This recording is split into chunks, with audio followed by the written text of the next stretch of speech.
Magandang tanghali po mga idol. Ito po, binisita na naman po tayo ng ating kabayan. Ma'am, pwede po ba kayo mahinga ng konting komento? Awat po sa aming mga tinapay dito. Ano po matatabi niyo, ma'am? Masarap po, malasa, tsaka perfect po sa mga kabayan na naghahanap ng mabibilhan ng pandesal. Hali po kayo dito sa Lapip Bakery. Okay po, ma'am. Maraming Ang sarap po ng ano nila, ng tinapay nila. At saka marami pa po sila mga ibang Filipino, may pang merienda, ayun po, may mga spaghetti po sila, pansit, at saka palabok. At marami pa pong iba.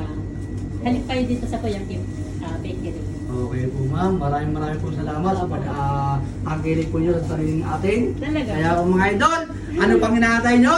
Ha? Harap na mga idol! Maraming po salamat!